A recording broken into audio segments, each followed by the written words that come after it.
I think we need to add that.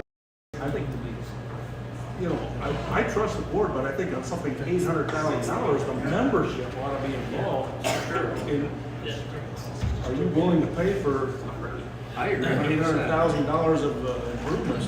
Wow. So, as Mark was saying, is, if I gather this right, is you're saying it through the due structure, there's no way we can come up to $800,000 mark to do these projects unless we do an outside assessment, Right. separate from the due structure. Exactly.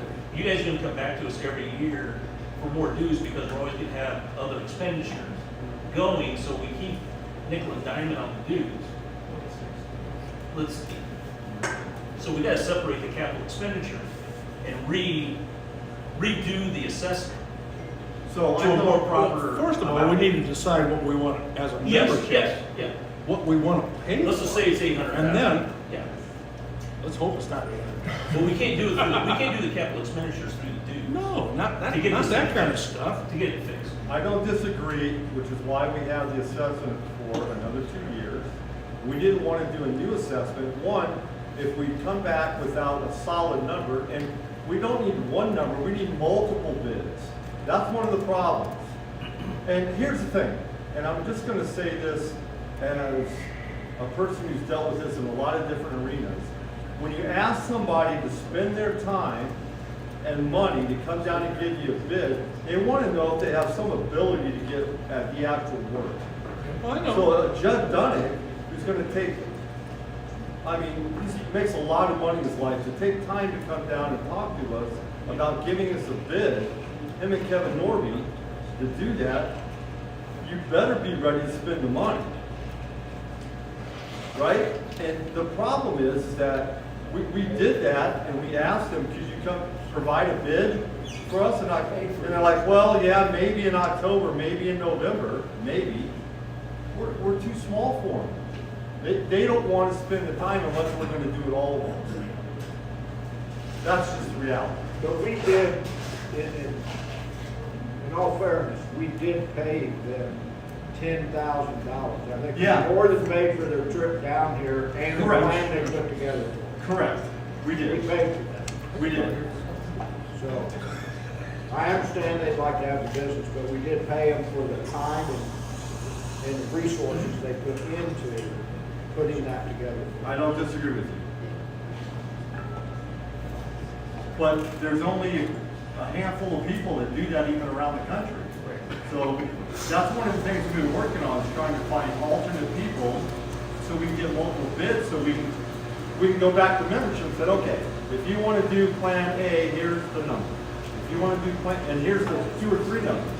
If you want to do plan B, here's the 2 or 3 numbers. If you want to do plan C, here's the 2 or 3 numbers. So it's not like we've been working on multiple people do sand traps. So your question then becomes, how do we bring that back to the membership? Again, when we get those plans put together, then you can bring that back to the membership and say, okay, here are our options to do this. Just a couple things. One, the city environment the last 3 years has been terrible, so Yes. pricing is out of line, so I understand that part of it as well. But going back to Mark's original question, if we support this, we have now recovered the monies that we've spent already, which tells me we can't go ahead without a special assessment anyway. To do anything else, we do not have the money. This year. Correct, this year. Is that what you guys are saying? I mean, is that the plan? So I wouldn't expect to see anything disrupted this year, or any surprises other than maybe electrical load center or something like that. But if I understand correctly, that's what's taking place, because we don't have the money to do anything. We're done spending money this year. Is that your question? In 2023. Yeah, that's what I mean. We're Yeah, we're not behind. spending any more this year. So we need this dues increase to become whole. Correct. So there's no question then that we approve that, and there's no question about capital improvement projects unless you bring forward a number to the group, because you can't do it without us saying yes. Is that not correct? That's correct. Yes. the fee increases for our fees is basically the increased cost in operations. I mean, all this expense has gone up.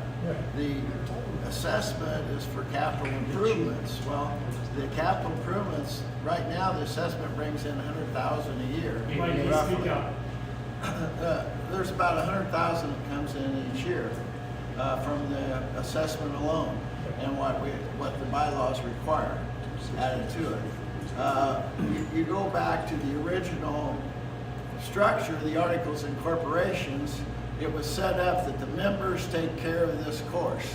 It all falls on the members. And the reason they put the 80% in there was basically that they could not go out and borrow more of that, but they could go to the members and sell bonds.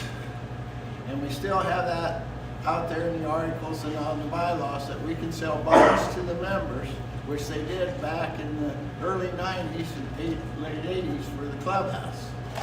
Okay, those bonds would stay until you left the ones that they did at that time were here until you left the course, and once you left the Hillcrest, you got your money back. Well, I've got my bond, I know what it is. Yeah. So, you know, really, if you're looking down the road, if we needed more money to do stuff, we could sell bonds to the membership. That's how we could raise more funds that has nothing to do with the 80%. That would be over and above.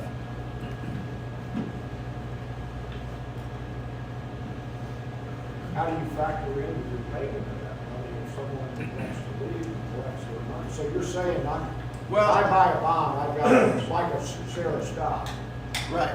right, that I'm sitting on. Well, it's not sellable out to the public. It's I when you understand, leave. but if I leave, you gotta come up with cash to pay. That's right. So how do we budget for that? Well, it's, you just hope not everybody leaves at once. And that's what is basically required. They want the members to be in it, that they know that they've got money into the course. And they won't bail out.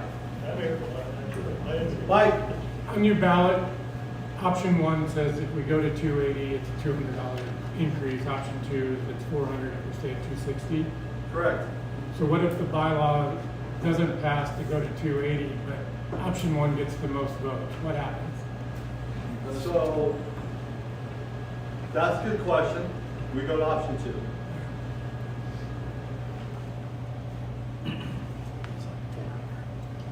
The 280 is more than 280.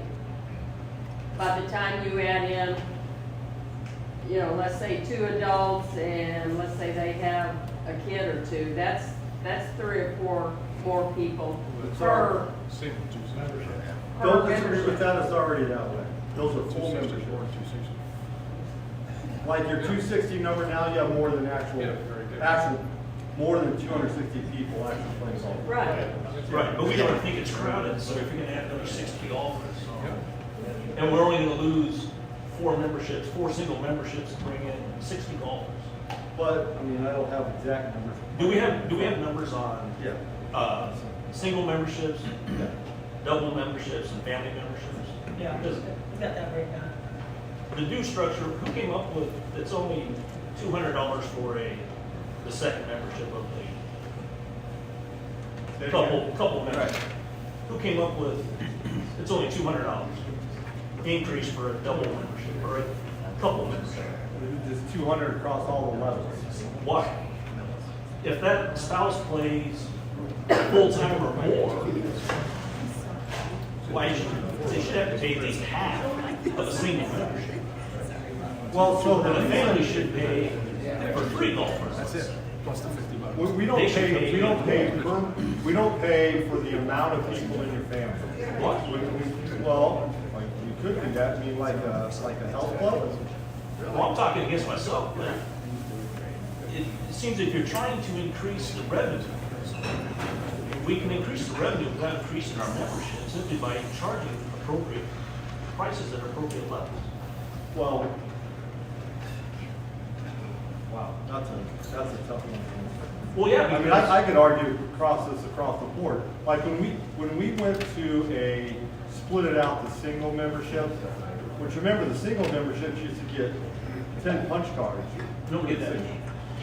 Well, that's the reason we went to a graduated singles, couples, family. And we thought it was most fair just to add 200 across the board, make it a lot easier for everybody to understand. It's just $200 here or $400 if we don't add. Instead of saying, okay, so we don't think that's fair, a single's only going to be charged X amount, and if you're a couple, it's going to be X amount, but if you have more than 2 people and less than 4, it's going to be another amount. If you have over 4 people, between 4 and 6, it's going to be this amount. But if it's the usage of the golf course and the usage of the facility, that second or third or fourth person needs to pay the appropriate share of using the golf course.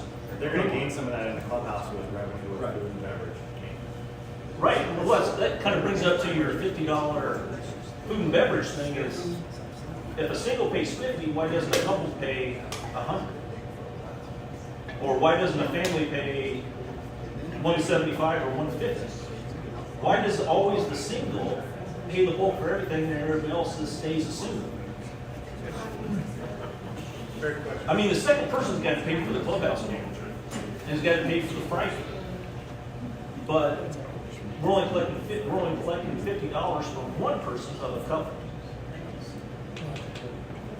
So what I'm saying is, I don't think your fee So structure. it's $50 per membership. And it's $50 per membership. Right. That's the type of membership. So if I got one membership and these two are here and they're out here 24/7, she's free, he's paying $50, that's it. She should be assessed just as much as he is on the single. Well, it's not an assessment, it's a No. No, deposit. it's your food and beverage. It's a deposit. They want somebody to buy something in here But two each people. month. Doesn't matter, they gotta use the $50. Well, why should it be 100 for a double and only 50 for a single?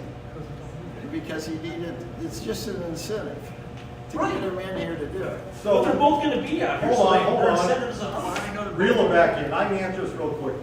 I went out to numbers of clubs. I know numbers of people that have memberships and numbers of clubs. Every single one of them, it's a one flat rate. It doesn't matter if single, family, it does not matter. And But are again, they- the reason we wrote it this way are is to they keep at- it simple. Are they at the same economic position as we are? Yes, they are. And they're And a the lot, same and amenities. they cost, yeah, no, not the same amenities, not all of them. They pay a lot more. But What, Put it in perspective, Urbandale's at $60 a month over the course of the year. I don't even know if it's 60, I think it's less than It's 50 a month. Urbandale's the same, $50 a month. Yeah. It's 12 months, but they have a full-time restaurant. that. Right, but it's the same membership, it doesn't. Right, it doesn't matter whether it's single Right. or. That's correct, same time variance. What they average. well, I'm not. I understand what you're saying. Some other way to raise the revenue. Instead of adding more golfers, making this course even more congested, what I'm saying is try to increase the revenue through the other various streams. Raise the incentive from $50 to $75. And don't touch the dues or get the dues more appropriate, because it's, the reason why there's such a wait list is because it's a steal, it's a bargain. To be quite honest. A couple's membership is a bargain at $2,100. All of them are. All of them are. Right, it doesn't really matter. Well, the reason why we don't have any revenue is because we're too low on that institute. We know, I'd like to keep it there, but I'm just being honest. I mean, Go ahead. Okay, my statement wasn't about the clubhouse and stuff. My concern is the course. And if we add, what is it? How- Yeah, 20 full we, memberships. you don't know how many, I mean, the 20 extra or the 40 extra could be 80 extra, or, you know, so you're adding a heck of a lot more pressure and usage on the course than we have now. And I'm not gonna, this statement I'm gonna make you know, I hope it doesn't make anybody mad, but we have a ton of kids that come out here, which that's great. It keeps them out of trouble. But they play this course, you know, all day long, and they drive, there's like 4 of them, and they all drive their own car instead of pairing up. So you've got the usage of that, and I mean, it's just, you add more to it, and it's just gonna put more wear and tear on the course. So when we talked to, and we went to the IGA, and we've gone to the PGA, and we've looked at the numbers, for the memberships that we have, the full memberships that we have, and the rounds played are lower than a normal 9-hole course. From our assessment of what we did when we had people check in, some of that didn't count the league play and some of that stuff. But they're telling us, it's like, you can add more memberships, which is why we came up with that option. Because again, you add more members, you add more revenue. We you have got expense also. But you got $500 or more in an initiation fee, then you have either couples or single or a family membership. You would have about $50,000 per year. You would have about 5,000 in the clubhouses. So our expense really isn't going to go up that much because our expenses are pretty much fixed inside here. And Zeb's expense is pretty much fixed. I was gonna say, Zeb, what's that addition going to do? What do you see it doing to the course?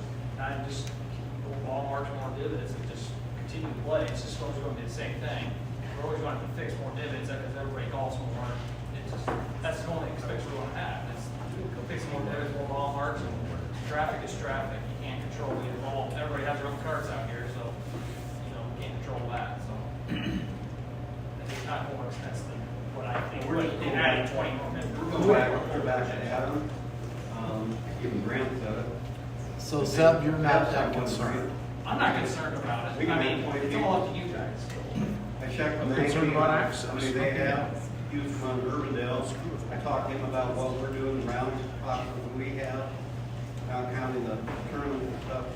And he said, you're 20 people short easy compared to what they're doing and how many rounds they put through. We're just out asking information. That's how you find out. Urbandale's at 260 members. Max. Yep. Max. I was talking to Ankeny. Oh, I thought you said Urbandale. I'm sorry, Ankeny. I talked to him. He He was at Urbandale. He was at Urbandale, now he's up in Ankeny, general manager. Well, I'm just telling you, Urbandale's capped at 260. How many of those are social? Hold on just a second. Somebody asked me a 260 question. I got the number. Right now, we have 105 single members. We have 80 couples and 78 families. So you know the breakdown. Noah had to say What was it? first, I'll go to Noah. So, okay, we looked at the top 20 on the waiting list. We can probably come up with a good estimate of how many we're really at, right? So, see how that- About 75% of families. About 75% of families. Yep. So you figure There's 3 or 20 on the 4. list. Now, let me throw this out to you. We lose 10 to 15 members a year roughly, right, Mike? Somewhere in there? 20, 25. 10 to 15 new members a We only year. lost 8 last year. Okay. So if you make a mistake, you just don't, you correct it that way. That's just a thought. If you change the bylaws, you change the bylaws. You can't correct it. I got you. You're right. Jerry? Yeah, I just wanted to, the concern I've been hearing from the folks that I play with, really, the dues increase really was not even part of the conversation.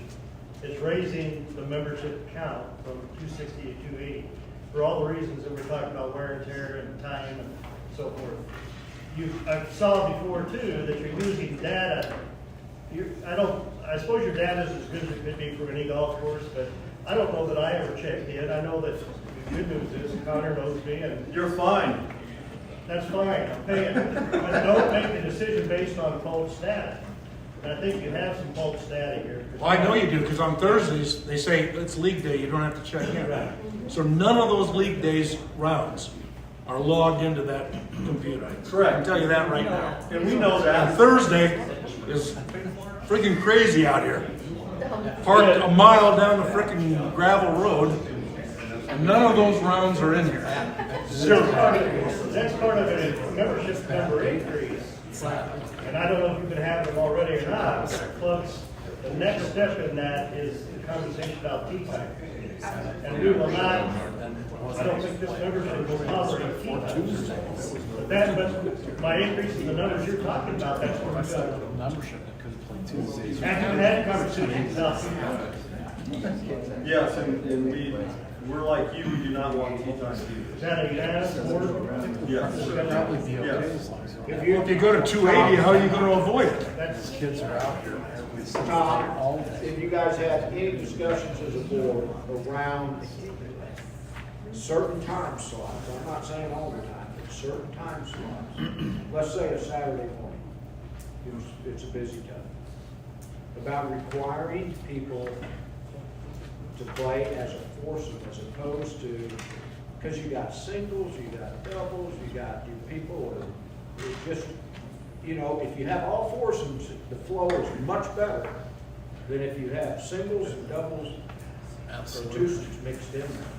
And I'm not saying you do that all the time, but I'm saying on high, you know, on Saturday morning, maybe you say foursomes only till noon, or you make foursomes. People come out here with singles, that's a great way to meet people, is to join up with somebody else and get to know somebody. So no, we did not have that exact discussion, but it's a discussion we can definitely have. We have a question here first. It was about tea time. And my other one was, do you suppose these people will have a problem? I assume the cart sheds are full, so they won't be able to have their own cart. We're looking into options of bringing in more carts and having the ability to take our carts in the year. And then, I don't know anything about the women's leagues, but the men's leagues, except for 11 o'clock, are probably completely full. So they'll be getting a membership with possibly no cart and maybe can't play in the men's league because it's full. So you see that as a problem? So if you ask most people who are on the sub list, they pretty much play as much as they want to. You can get on the sub list, and we're looking at alternatives for men's leagues. Go ahead, Mitch. I'll just comment a little bit on the fee structure with single, couple, family, just because I was on the board last year. We were the ones that kind of initiated the conversation about it, and we got it approved. I'll argue that going from single, family, couple, there's less play than just one membership across the board, mainly because everybody has a full membership if you're a single, or if you're a couple, or you're a family. So people that now have single memberships don't have guests out here. They don't have a spouse that maybe plays 5 times a year or whatever it is. So they focus on playing peak times. And so I, unfortunately, can't play whenever I want.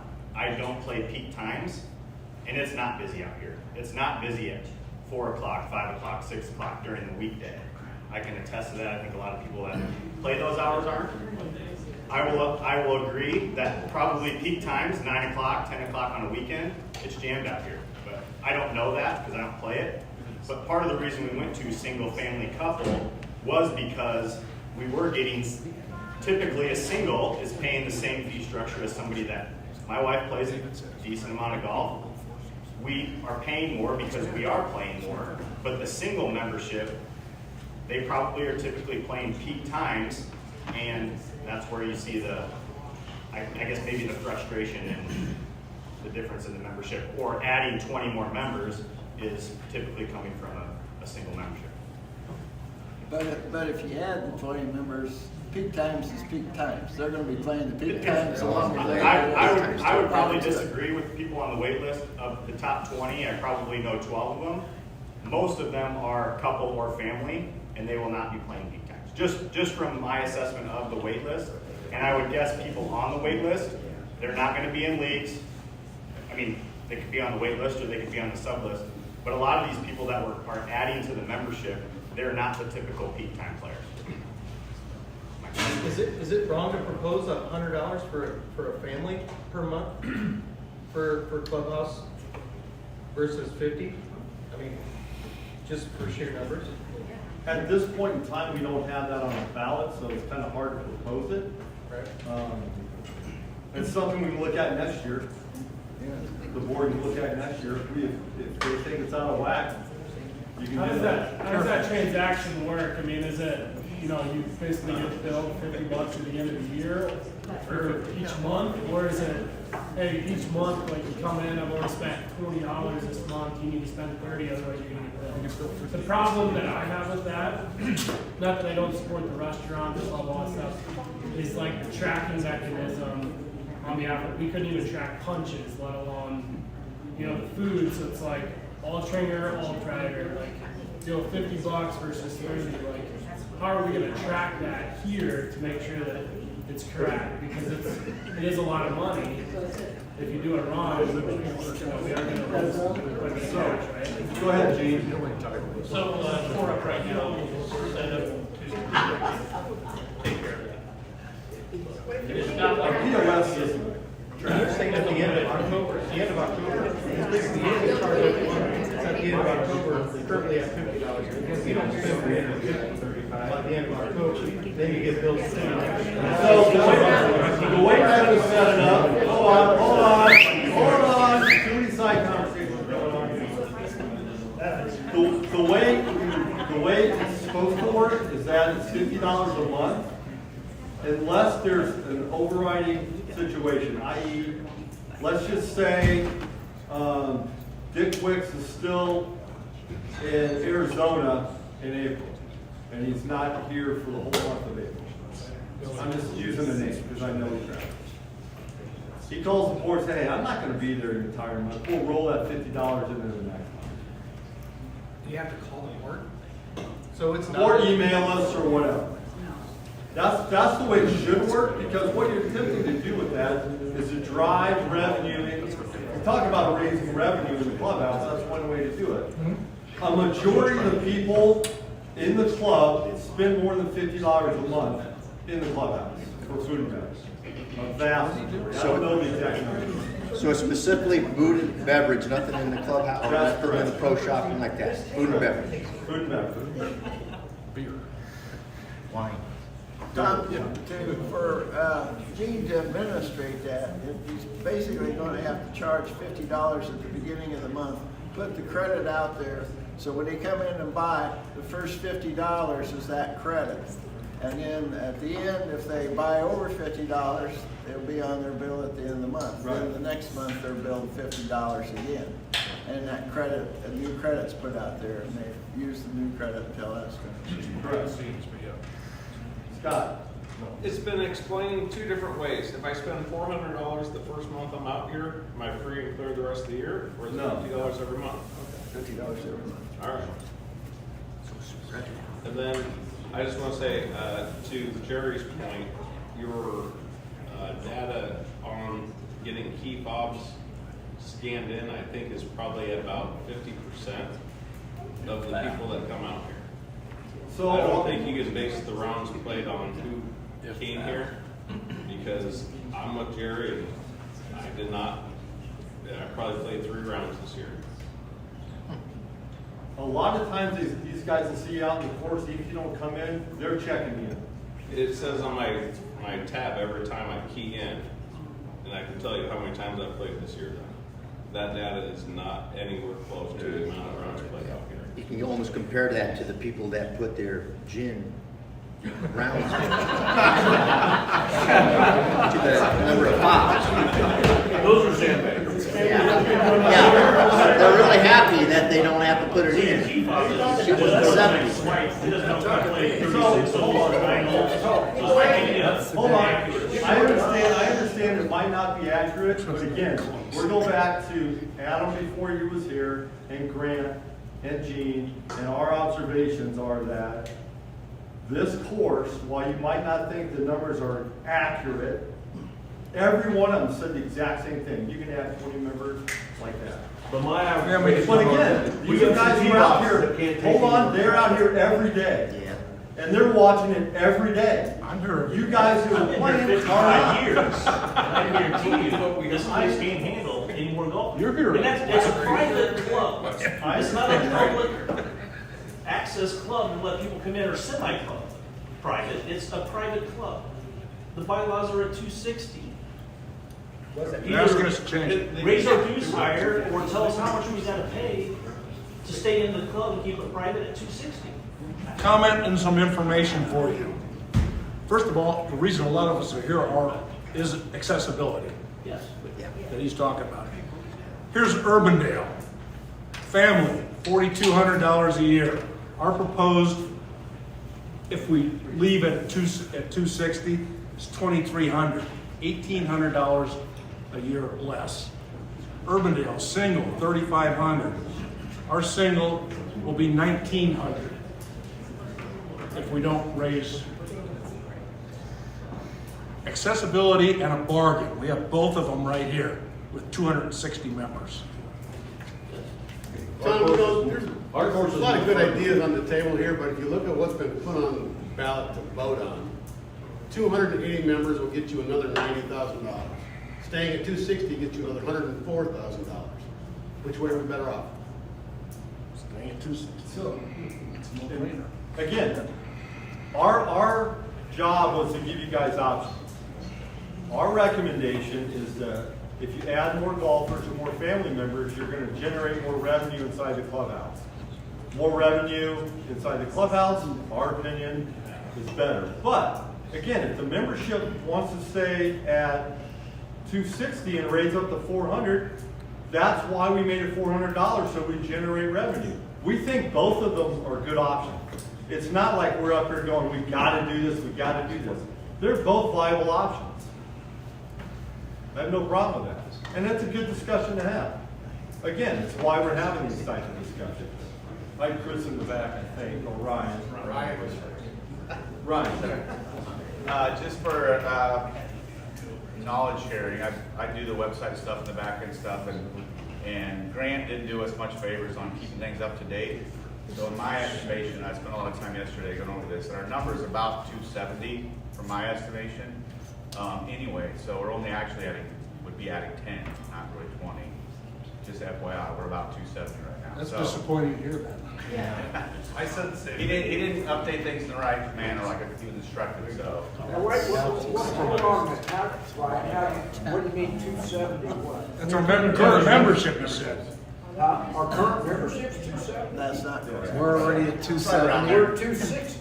No, that's with, we have legacies that don't count against that. Yeah. Oh, okay. And why There's don't they? not 10 legacies. I can give you 2 names. I can give you 2 names of legacies. There's 9. Again, we're trying to work through the list. Ryan, You're not on there. and Mike are trying to work through this correctly. And whether it's 270 or 260 or 263, it's somewhere between, we think 260, 263, 270 on the back end versus what we see as more of. Yeah, my point is, it's we're working out the details on exactly how that is. Grant messed this up, so yeah, I just want to point that out. So we need to ask 10 people, right? Yeah. Hey, clean up your locker and get out of here. But if we use the same math, is 280 going to turn to 290? Exactly. That's the next step. No, that's what I was gonna say, right? We really need to reward the membership. If we're gonna raise it, which I'm not an advocate of, by the way, if we are gonna do that, we need to hold to it. Because when I found out, when Ryan was telling me, it's like, that concerns me that we don't really understand exactly what our membership is. We should know every person out here and what they're spending, and that should be easy enough to do. We don't have that big a population. We have that information. We got the right numbers. Well, we don't know if it's It's 260. Not 263. Add your numbers up. Those are legacy members who don't count. Why don't they count? Yeah, why don't they They count? don't have voting rights. They're not. But they pay dues. They pay half dues. Yeah. So they're still not going to count. Again, that's what we decided in the bylaws. We voted on the bylaws here.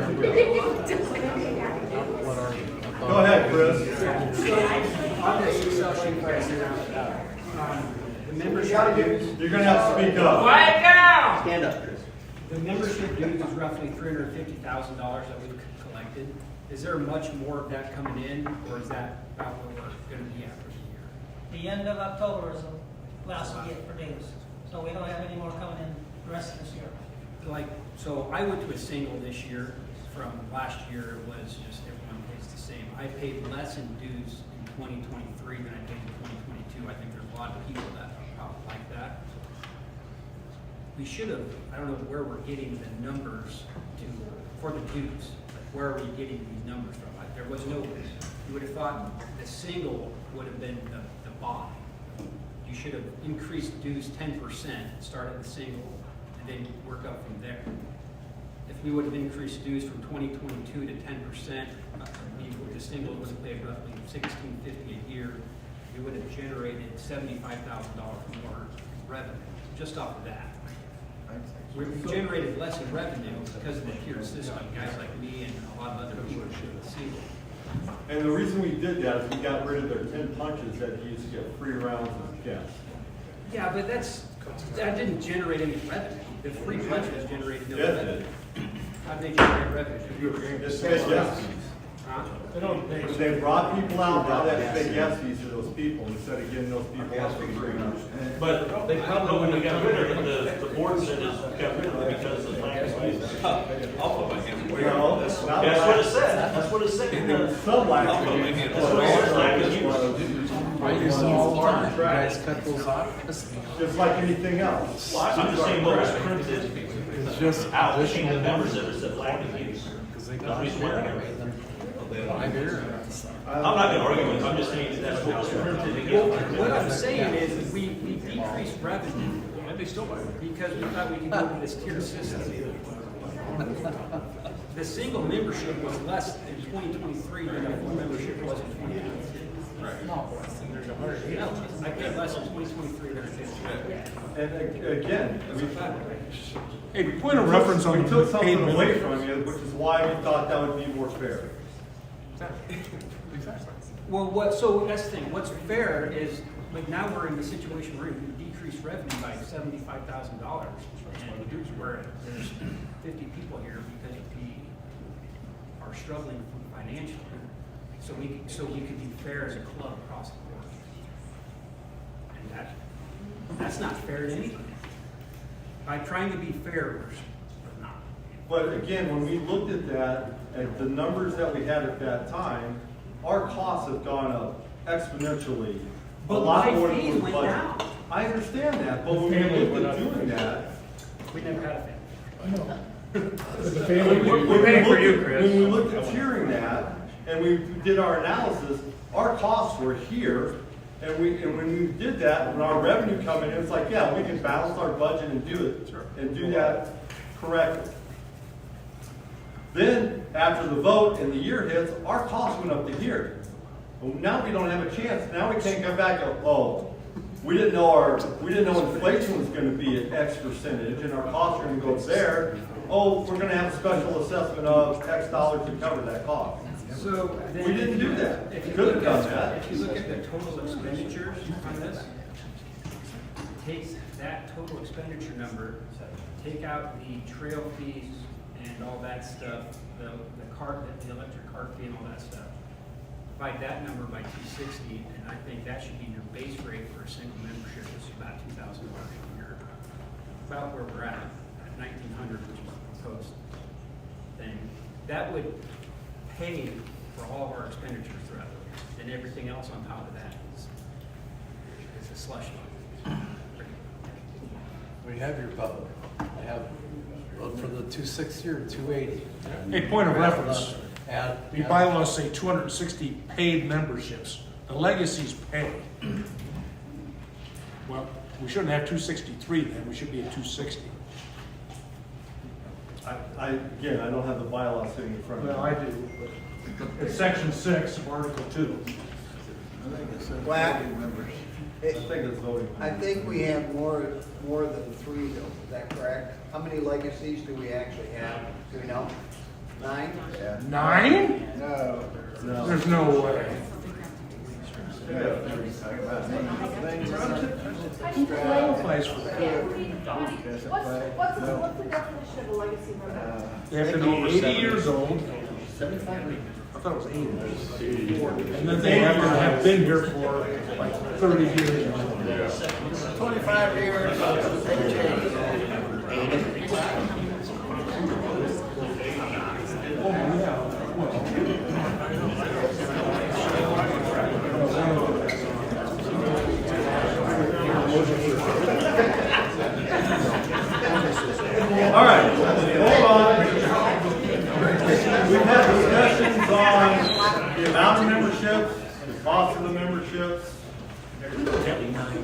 I'll look at bylaws. Go ahead. Okay, so if we would raise it, say we stay at 260, we raise it 400, that's $104,000. Where is that money earmarked for?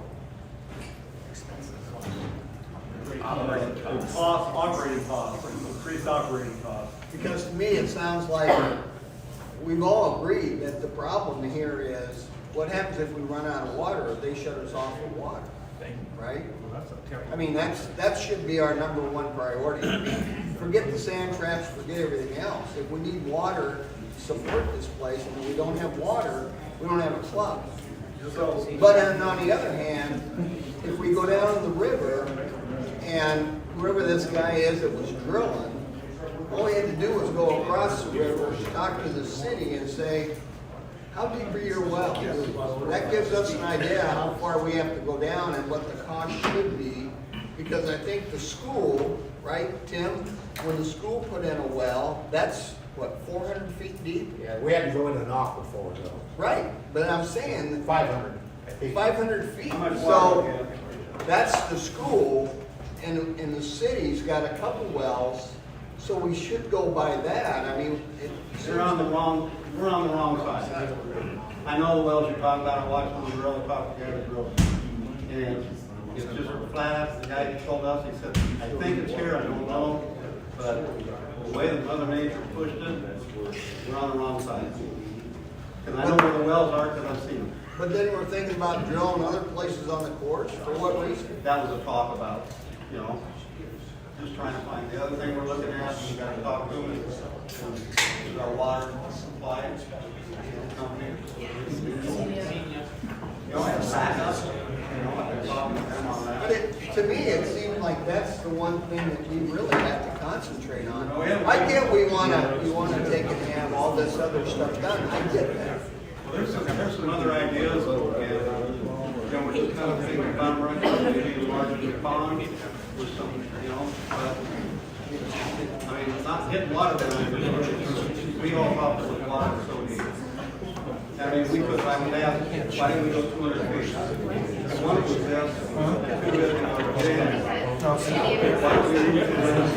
Figure out. Tom, are we gonna vote here? Yeah, Let's get this done. We've had all the questions, we've got most of the votes in. So anybody who hasn't voted, they need to vote, bring it up to me, I will tabulate them. I gotta get on my phone and get the rest of them.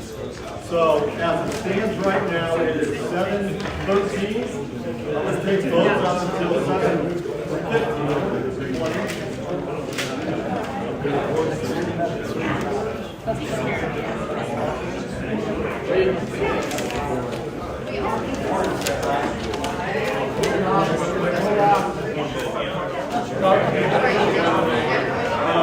Right there.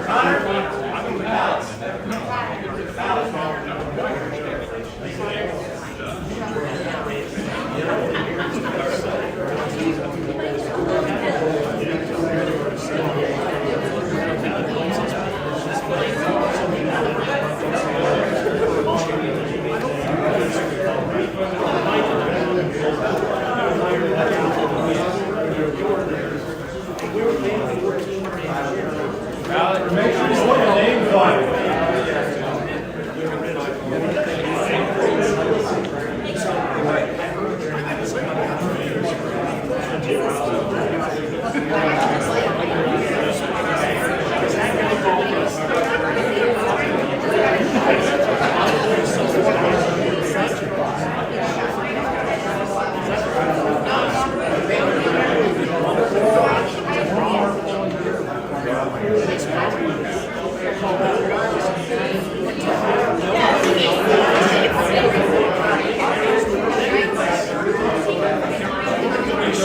Thank you.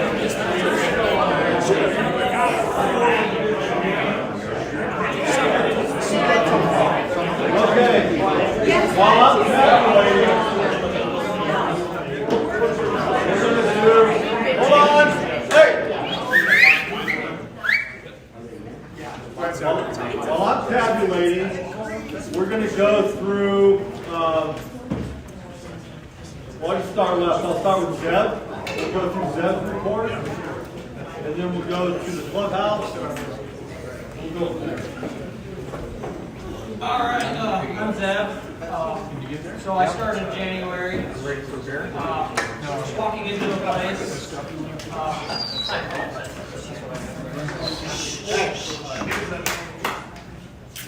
So I'm Zeb, by the way. Thanks for coming. I want to thank the Greens Committee and the board for being all supportive this year of everything that we had to do.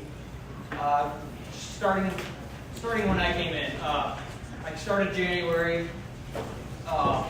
Shop was completely a mess. We had no tools. Whatever tools we had, Paul either took or they were his that he bought. So we had to buy tools.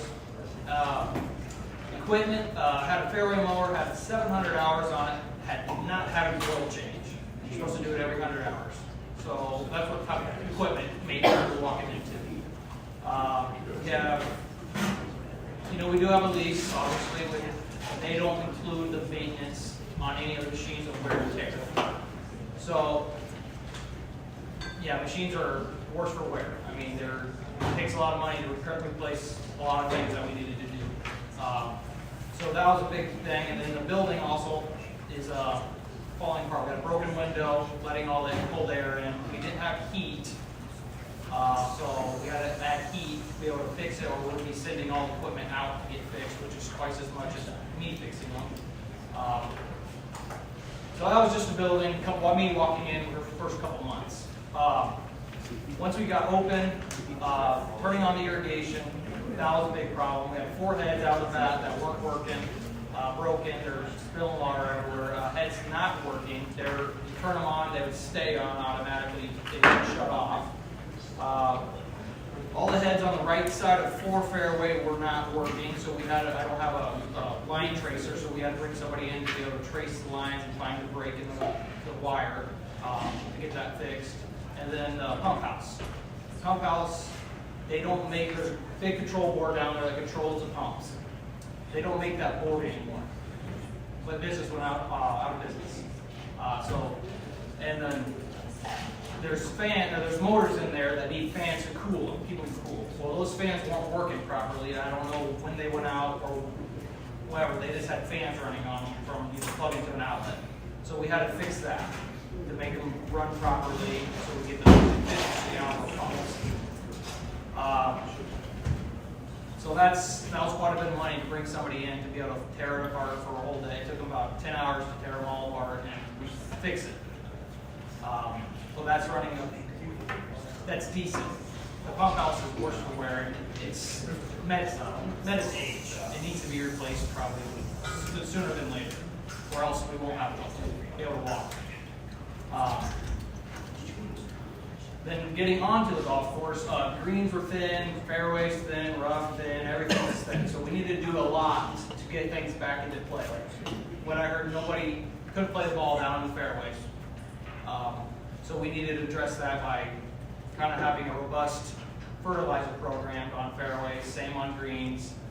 We had dead spots on greens. We had algae on greens.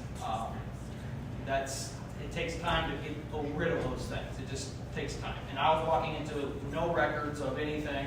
The club did not have a chemical license with the state, which is illegal. Paul did not renew it for probably 4 years. It's only $25, and for us not to have it, it's ridiculous. So we had to do that, get that up to date. Kind of started with no chemicals either. We had no measuring cups. So we kind of started from scratch on everything. So, but then walking into, getting things fixed, going through the year, getting things going, we started doing T-divots ourselves. I think a lot of people enjoyed that. I don't think a lot of people enjoy filling T-divots after they hit. So we got those done.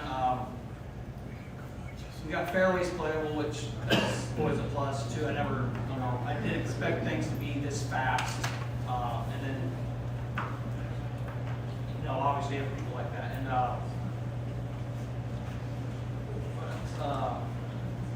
so we added the plaques. We got a moisture meter. Nobody really knows what that is. It calculates the volumetric content of water in the soil, so I can manage the water and hand water instead of just throwing water like what Paul was doing, just overwatering like crazy. That's why a lot of the greens were soft, so we had a lot of balls. We also took the greens down to a lower, kind of a height that everybody goes at, plays at. We were playing at the height of a green at 150, so 150 of an inch. So that's from like 1990s, we used to cut like that, where we're now at 1/25th of an inch. Started rolling. Roller was never used by Paul, had probably 10 hours on it. And he's had it, I don't even know how many years, 2 years. So he didn't roll at all. He kind of lied to the club saying he rolled. He did not. After rolling, kind of got the greens smoothed out, got it to roll through. I like to keep the greens around 10, 10 and a half, 11 for tournaments and stuff on stem. What else? Tree work. We don't really have much for chainsaws. Kind of just old chainsaws that need to be replaced. It's never maintained either. They're homeowner grade chainsaws, which it does not work out here. Have too many trees to use them on. What else? We fertilized rough for the first time. I don't know when the last time we fertilized rough. We're done 23 years and we supposedly do in 2 years. So we fertilized rough. I know probably people were probably mad at the beginning of the year when we had rain and it was growing like crazy. But that's something that we can't control, but it's also good because then at least we have some rough to hit out instead of Okay. Yeah, that was kind of getting through the year. I implemented a top dressing program too, so that top dressing every 2 weeks helps fill ball marks, helps just keep the greens firmer. Sometimes you don't like firmer greens, but also it helps with traffic, firmer greens, and your ball rolls a lot better. And I would take that over, two softer greens. We changed up the approach and collar. We put them at a shorter height, so it's more even, kind of cutting a dog onto the greens, more level. Still some more work to do with collars. There's some uneven areas we need to level off with some sand. There's some bare spots on some collars, like back in 2. We're working on removing some trees back there to allow more sunlight and get the trees further away from the green. So the rest of this year we'll be working on tree work, cutting these dead ash trees down. I know they're kind of an eyesore throughout the year. Working on the tree out here too, and then just working on the tree line. I know like the right side of 2, you can't use for the blues, you can't use that far right. We'll be trimming those trees down, cutting back towards the fence line, to our property line, so we can. Same on 6. 6T, you cannot see the right side of that green. So we'll be working on trimming those trees down. Just continue working on tree work. And then maintenance on equipment, which equipment is always going to be a problem for maintenance. You can't stop that.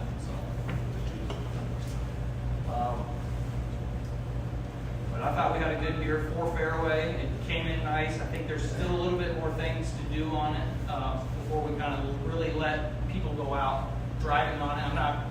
Next year we'll probably keep it closed for just a couple weeks, and when we really get warmed up, keep everybody off really early here. But once we get going for the season, we'll open it up and it should grow in real nice today. But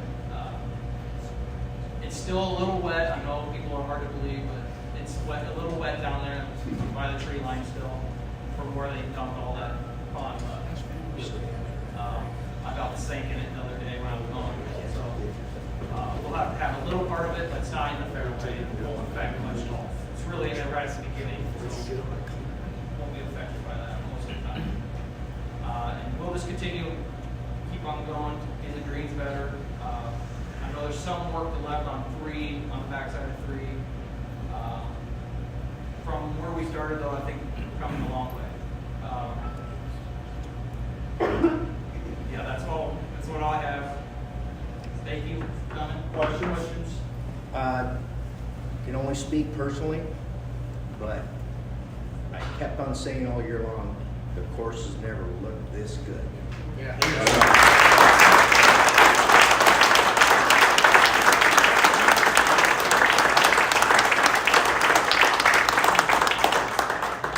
kind of want to echo that, but I'll go a little further. It seems like in past years, at the end of the year, I was always thinking about the things that didn't happen, the conditions of the course in a negative way. And this year, I want to go back and tell you that from the very beginning this spring, I have never seen the greens roll so good so early in the year. So that's one of those things. That you mentioned the collars. I noticed you edged the traps as bad a shape as they're in to make them look as good as they can. Grass on 3-min's tee box back there all year long. I mean, these are all great things. The fairway that you've mowed down. The ball doesn't need to be bumped anymore. That's a whole nother discussion. But you know, I just think in general that you've done an outstanding job with what you had to work with, and the condition of the course is the most memorable that I remember in over 27 years of being a member here. So, good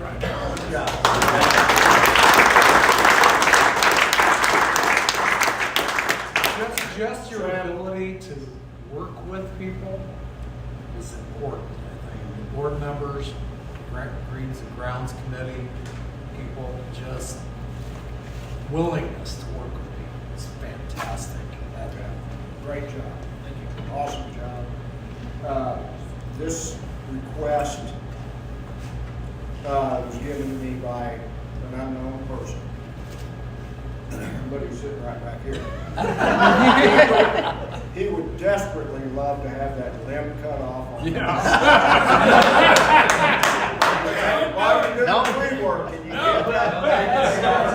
We need a lift for that one.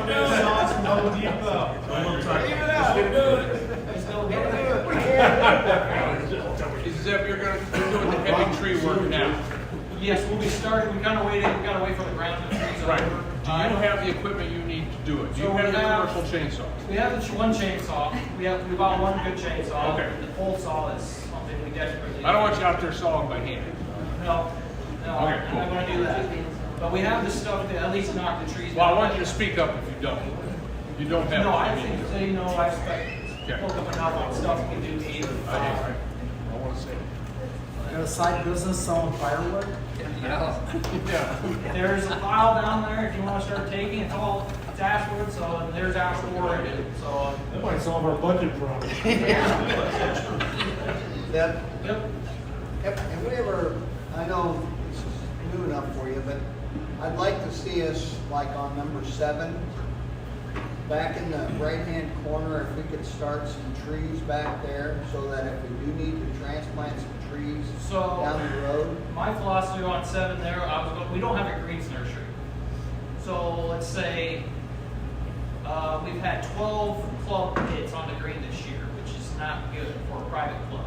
So 12 people, I don't know if the same person had hit the club on the green after they putt, whatever, they're causing damage. And if we had a nursery, we'd be able to replace that right away, which the damage shouldn't happen anyway. I understand people get frustrated, but that damage is happening. And it's happened 12 times. I've been at about 3 different golf courses, and it's only happened 5 times throughout those 3 golf courses. So I don't know what happened this year.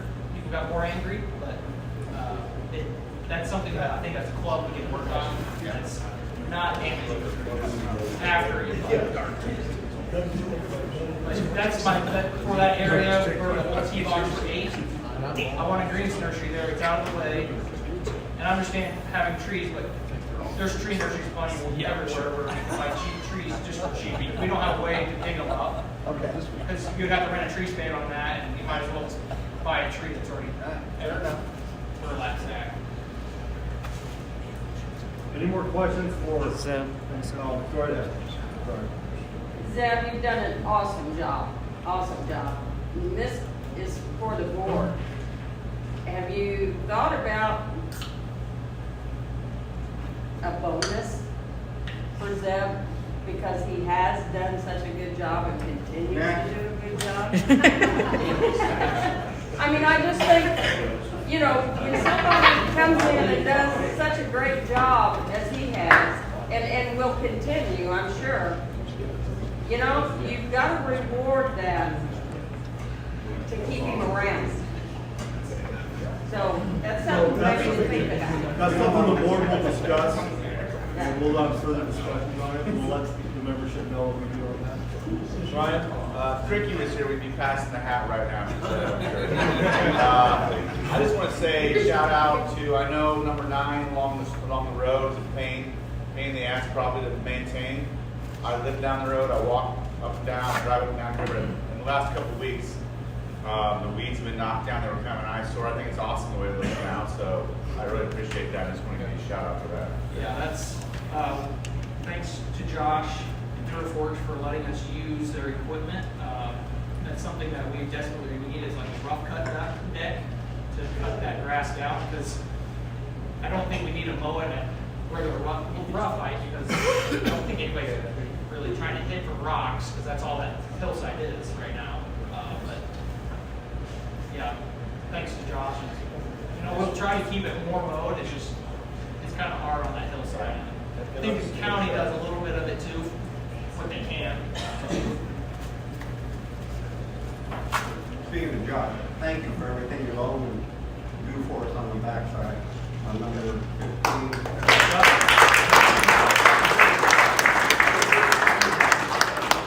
Just let me wear me around. What'd you do on it? Anything else for Zeb? You guys done sucking up to him? We'll move on to the clubhouse. Since Gene's behind the bar, we'll let him come out here.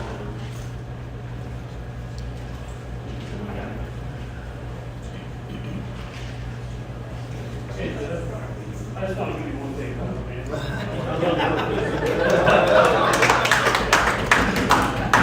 We talk almost every day.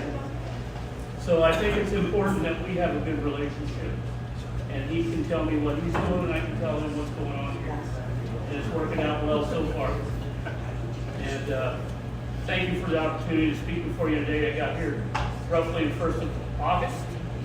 And there's been some challenges, but I've had great leadership and people willing to let me know how things go. And so I appreciate that. Moving on to my report, I'm going to start off by saying that Joe's going to talk about this a little bit, but we will be getting together and putting the events together, tournament. We'll get that scheduled right away. As soon as possible so that we can plan on it.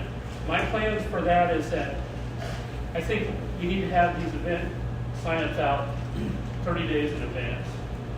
And they'll be on the calendar in there. We'll have plans. Also going to get the TV set going where we're scrolling the marquee so you can have an idea of what's happening there, what's going on. Also, we're going to implement a SMS program, which is probably faster than emails, because you look at your phone, you get a text message, hey, we got a special going on at the club tonight, $2 beer. So things like that I think can help get the communication out. Communication is key. The worst thing I want to hear is somebody say, whoops, I didn't hear about the tournament this week. So that's what we're going to try to improve on. That's a big goal of mine. Merchandising. So when I got here, everything was in boxes, so I got it out there, got something to hang it on. Mr. Ross helped me get that planned and out there. We got the merchandise out. Boom, guess what? It sells when you put it out on the floor. And we plan to keep, what's that? I'm sorry. So anyway, we plan to keep that process. We're going to get it out there and get the message of what's going on. And guess what? It's a member club, so you deserve member pricing. So that's what we're going to gear towards. I don't, Mitch, you're not listening to this, hopefully. But member pricing, just a little bit better than where you go anywhere else. We price match. No, just kidding. Thank you. Thank you. Vibes from here. That's just one way you support the club. We'll do some tournaments, we'll do some credit going in the golf shop that'll help generate the revenue and things like that. So that's some of our goals. Got some winter practice coming up. This has been a pretty much a godsend for me, hiring Connor on. I'm old and he's fast and young. I don't know about fast, maybe fast, but he helps. Between the two of us, we can get some of these projects done that have been neglected, and we're gonna get things cleaned up. We're working on food items and things like that. So we're gonna have some new and great things when it comes springtime. Speaking of this winter, we're gonna be open as much as we can be. What it calls for, weather permitting. We're going to be doing Thursdays and Sundays, fun days, type things. So if anybody's got any ideas, let me know. We'll do some social events. That's definitely a Super Bowl party and winter party of some sort coming up here real soon. That's what some of our goals are. We'll be working on. Guess what? I have another meeting after this is all over with. So we're gonna go. We were communicating with the women's group, and we've had success, and we're looking forward to next year. So it's been wonderful, and I can't thank you folks enough. I'm very passionate about golf. I'm passionate about customer service. I feel it's important that when you come in here, somebody greets you, talks to you, and lets you know what's going on. That's our goal. And I plan to have the staff that will follow that detail. So you deserve it. Any questions for Gene?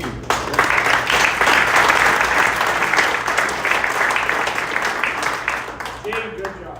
You've done a great Excellent job. job. Thank you, Your honor Sean. also.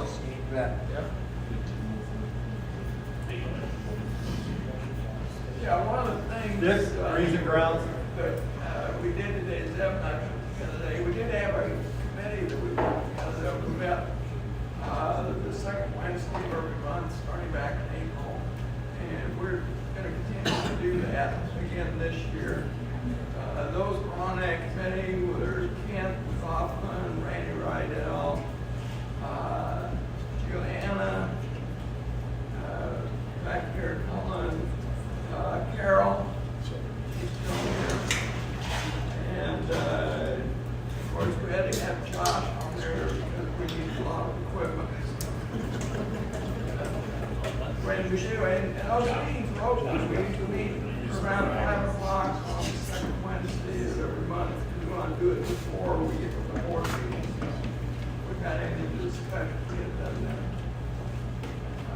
I just want to thank those people for being a part of that this year. It was really helpful, not only for me, but also for them also. We learned a lot about the golf course in Curry, and can't actually help us help find some things out there that we weren't sure where they were at. Thank you, guys. You good? Joe? Hello everybody, so Joe, been taking on the board, in charge of the golf and the tournaments. As y'all know, it's kind of been a struggle here the last couple of years with kind of what we've had going on here. I'm looking forward to working with Gene and Connor. We're going to be a lot more proactive this year. I will be meeting with Gene and Connor probably after the first of the year. We're going to set the calendar. Couple things, I want your input on this too, but I think I want to try to incorporate maybe some more Friday night couples to get people out there and have some sort of, specials going on here. We always get a great turnout, they're fun. It was just really hard when trying to run them on my own and just need to have a full-time job. But as Gene mentioned, we are going to have the TV up front scrolling. We're going to have the sign-up sheets out early and often. Also have the SMS stuff going, so I think you'll see a lot more communication, more proactive here this coming year. especially with these two that are here to help us now. And maybe looking for another great year. But if there's anything you want to see, we had I talked about, maybe something getting geared a little different, like a cross-country type of thing, tournament, or is there anything else out there that you guys want to do? Otherwise, the schedule's probably going to stay pretty similar, with maybe the exception of some more couples nights and some other kind of stuff like that. I'll be talking to these guys again about, men's league. I think Gene and Connor are meeting with some of the gals already about ladies league and getting that stuff going. So other than that, not much of an update, but just like I said, expect a lot more communication for our activity here this coming year. So should be good. Again, if there's anything else you want to see, hit me up and let me know. I'd be more than happy to put it on my. You can bring match play tournament back. Somehow it fell off the calendar. Match play. Yep, you're right. Yes. That is something that we'll get that added back on, especially with having two people get out full time. Mike Joe loses it first round every year, that's why he's coming on. The last time I played mid-time, I didn't even know. Any other questions for Joe? All right, we'll go Mike Schroeder. All right. Well, I think we've had some good discussion already on financials. I'm not going to sugarcoat it. So through October, didn't look too bad. We made $163,000, but again, our revenue ends at the end of October, so there's no more revenue except if somebody goes buy some drinks at the bar or whatever for the rest of this year. So the biggest issue probably was, and Mark brought it up, about our capital expenses, spending $230,000 roughly. We also probably are going to overrun the budget by about $60,000, so we're looking at a $100,000 shortfall. Right now, cash is the biggest issue. We'll make our payroll at the end of November yet, and then we'll basically be no cash left. So we have reached out to some members to cover that shortfall until dues start coming up again next year. Just kind of some of the increases from last year to this year. I know that feels he got beat up a little bit on the fertilizer, but we all agree that it was well worth the money. So that was kind of a big expense. Irrigation repair, we had to fix some stuff. I wasn't expecting those kind of things. Looking at 2024, we're going to have full-time, a couple extra full-time people, an assistant clubhouse manager here, and an assistant person out there on the ground. So that's part of definitely the dues increase. Like I said, the capital projects, the dredging, it's like 15,000 overrun. Number 4 fairway was more than we got. Park ram, just a lot of things like that. So, one positive, I guess, was at the end of October we were $25,000 in receivables. We've knocked that down to about $1,000 left to collect, which is pretty good for this time of year. Last time there was some receivables at the end of the year, so we've got almost 100% of the collected. Marked up that trade about as much as we can, so I feel good about that. He's done a really good job. Yes. Are we still using a bookkeeping firm to help you out? Yes. Okay. And are they giving us what you need to manage the budgets? Because being on the Greens and Grounds Committee this year, and I'm not taking any shots at anybody, but when we used to meet, it seemed like it was a gray area as to where Zeb was with his budget kind of thing. And so I hope that as we have $500,000 flowing in and out of this organization, we're spending the right money to help you as a volunteer board that maybe do other things, helping us make sure we're staying financially a student of what we're spending and bringing in kind of thing. So who is that bookkeeping firm in your opinion, are we getting what we need from them? We use Weber Accounting, they're on Ames. I think they're giving us the service we need. I'm retired, so I do probably spend more time than I expected this job to be, quite truthfully. I enjoy doing it, but like just the budgeting part, Zeb and I sat down this fall. He said, let's sit down again. Now that once we get this vote through, we know what the numbers are going to be, we're going to have a better idea. So we're going to do that. Gene and I also sat down and kind of went through the clubhouse budget. So we're going to go through that again now when we get everything finalized. So, yeah. I'm going to build on that. We have a Greens and Ground Committee. I would like the board to think about putting together a finance committee that meets every couple of months just to help, because it's a lot. Have doing the job, Mike's done the job, Mark's done it. I mean, there are a number of us here. Even if you're retired, it's a lot of work. And I think just having other people come in and just periodically, it just makes it, more hands make it easier, but we don't have, to my knowledge, a finance committee that meets on a regular No, basis. it's not right now. That's a good idea. Yeah, in the bylaws, it says you can't have one. Right. And so it'll be up to Mike to put that together. Yeah, make sure wax on that. Since he's gone, I'll nominate him to be. I second it. So Mike, you mentioned So he's the chairman of the committee, there you go. hopefully he's watching the live stream, Mike. Mike drove up the road, so all got to be able to cover. Mentioned the shortfall being able to cover payroll. Right. Is there anything keeping the membership from paying their dues for next year now? Is there anything stopping us? Would that help create a revenue stream if we went out to the? It definitely would help. If we went out, and just, I honestly believe if you go out to the membership and say, look, we need revenue coming in, can you pay your dues for next year now? I'll tell you right now, I'll write my check for you next week, if that'll help cover expenses to get us through to the next step. I think you just gotta ask, is my point.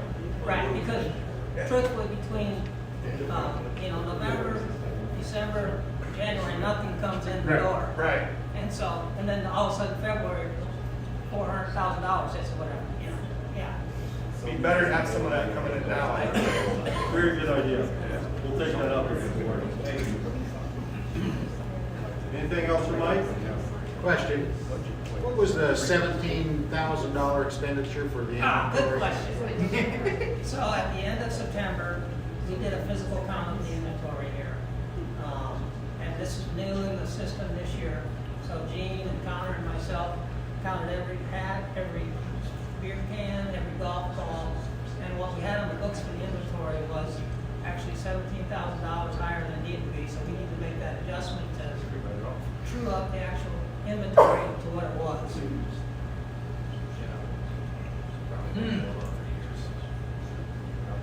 So most likely it's put in incorrectly.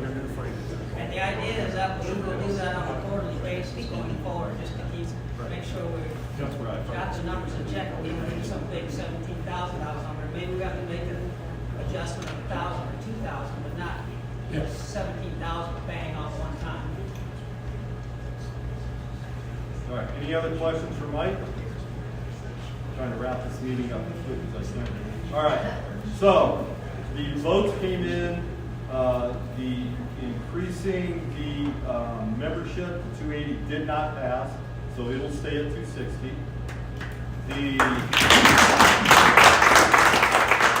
By what margin? It was 79 to 52. The changing the bylaws did pass by 94 to 33. Option 2 passed 69 to 47 basically against option 1 with 16 for options. And I'm going to give these numbers to Shannon. We'll put them in the minutes. All right.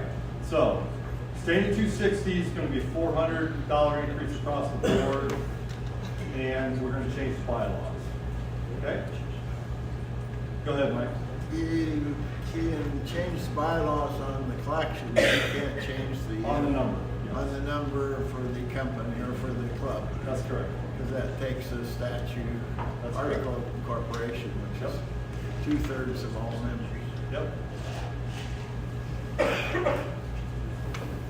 Clarification on the $50 fee. Yep. We got an email from the clubhouse right after the ballots went out, and it said $50 a month was a guideline. The requirement was to spend $350 by the end of October.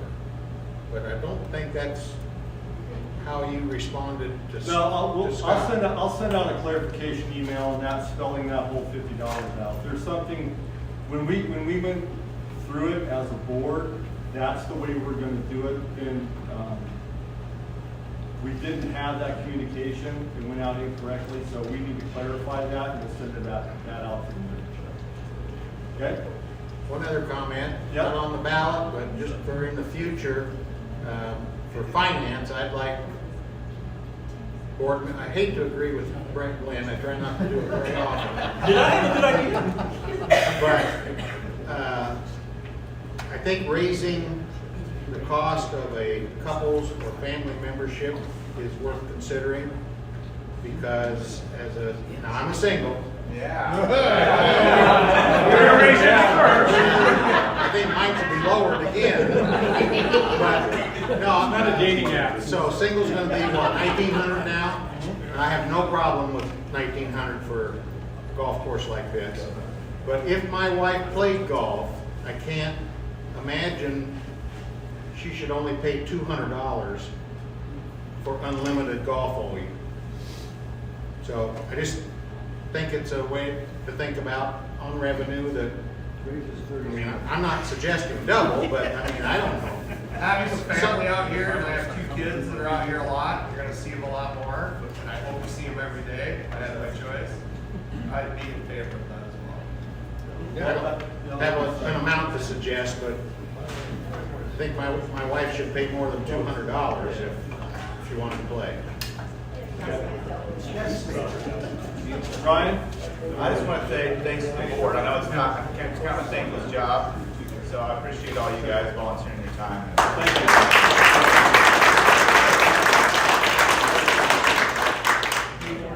I think we should thank Brian too for working Yeah. on this.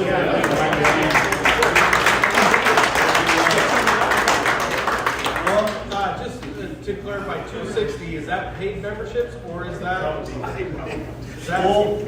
paid membership. So that includes the legacies? Legacies are above that. It's not paid. They're not paid.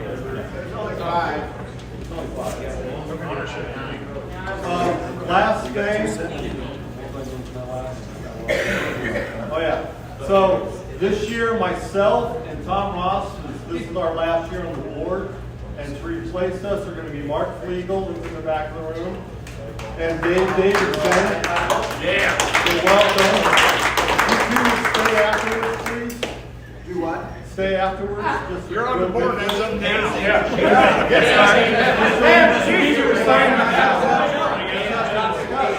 I'll have the game on, don't worry. With that, this meeting is adjourned. Thank you very much. Thank you, guys. Thank you.